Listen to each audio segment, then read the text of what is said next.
for tuning in to another edition of Investor's Guide. I'm Avni Raja, and on this show, we guide you and help you on how you can make your money work for you.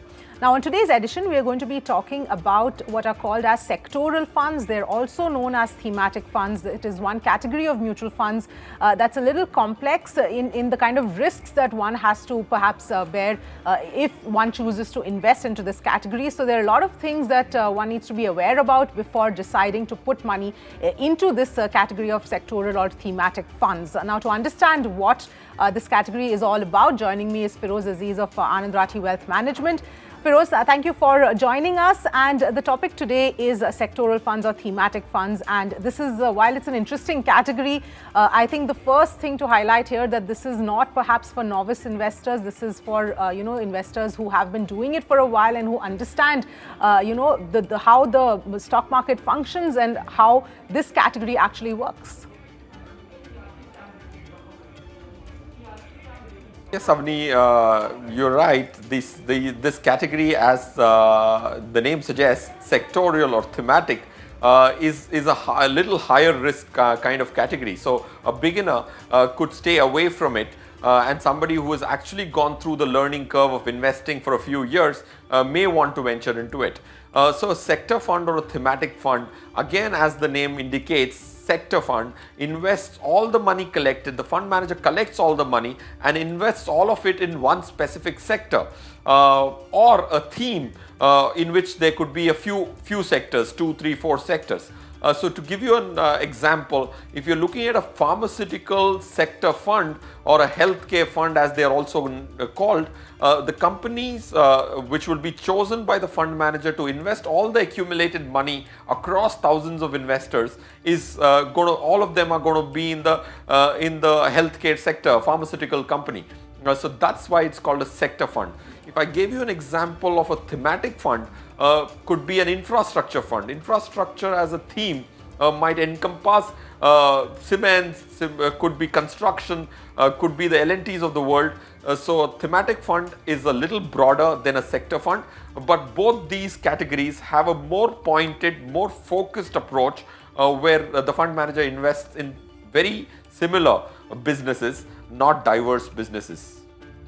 All right. So, Feroze, like you pointed out, this is the kind of category where it's all focused into one particular sector. And as a result, one of the important things for investors to also understand is that usually with equity investments, the recommendation is always to hold it for the long term, maybe 5 years, 7 years, even more. But when it comes to this category, there is no fixed sort of recommendation or time horizon that one should go with, because it depends on the business cycle of that particular sector. So the timing for entering into a fund in a particular category and exiting a fund is also extremely important. If you can just reiterate that a bit.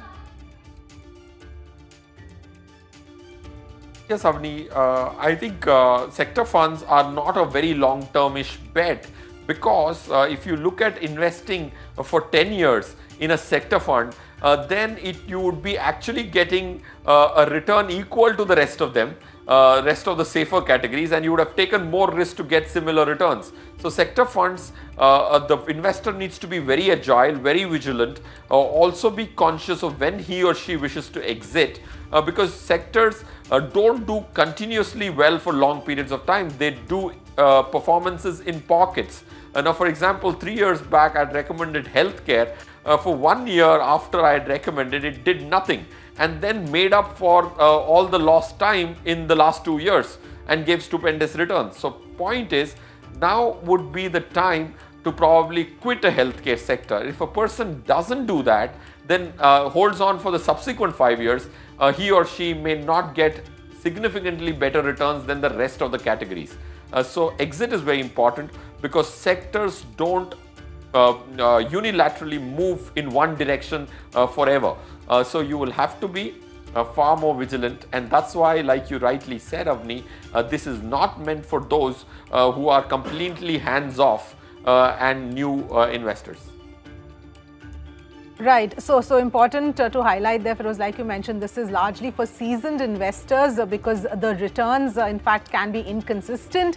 And the other part, of course, is the expense ratio, the cost of this, investing in sectoral funds, which is about 2.4% at the moment. So this is also a little bit on the higher side because a fund manager's role would also be extremely important here. His or her expertise would also be important. Yes, Avni, there are two reasons for this expense ratio to be higher. Largely, the expense ratio is higher than the rest of the diversified schemes, which can have 1.8 to 1.9%. Here, you're paying 0.5% per annum more because the sizes of the funds are smaller. SEBI, as a regulator, has told fund managers to charge lesser and lesser as the size of the fund goes up.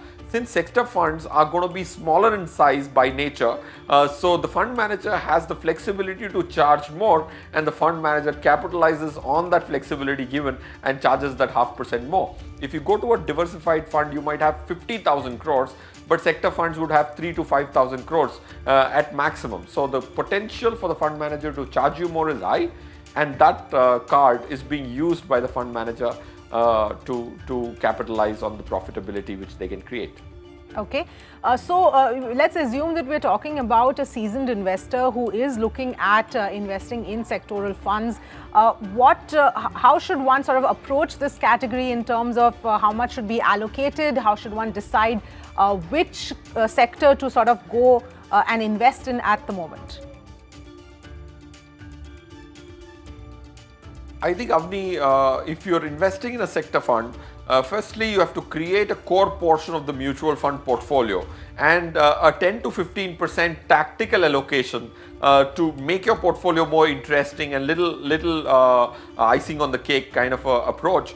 10 to 15% could be looked at for sure. But the second point which I would want to make, when a person actually is looking at sector funds, he needs to buy those sectors which are not the flavor of the day. You will have to buy sectors which have been left out in the recent rally.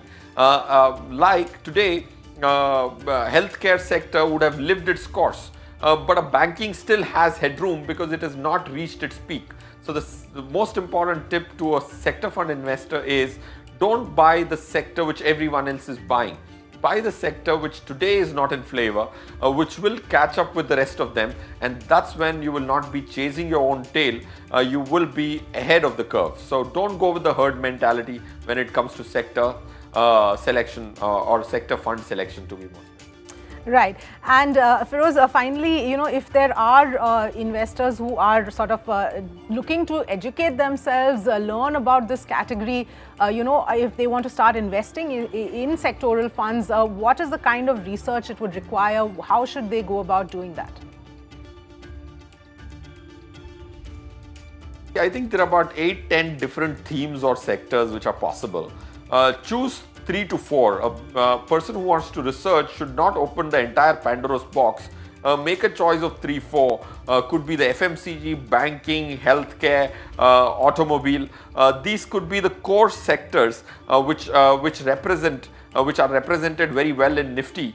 So choose these 4, ignore the rest of them, and then analyze which one has not done very well over the last 2-3 years, and then do the second leg of homework of what its potential over the next 2-3-4 years could be, and buy that sector which has not done too well. And lastly, always have a profit target when you buy a sector fund. A sector fund is not a fund which you will own perpetually. Have a profit target. Once you attain that profit, if it is in a year, great. If it takes 3 years, let it be invested for 3 years, but you should always have a target-based approach rather than a perpetual long-term investing when it comes to this head. All right, we'll leave it there on that note. Feroze, thank you so much for joining us on this edition of Investor's Guide. We'll be back with another episode. Until then, we hope this has helped you understand the pros and cons, the risks especially associated with sectoral funds. Thanks for watching.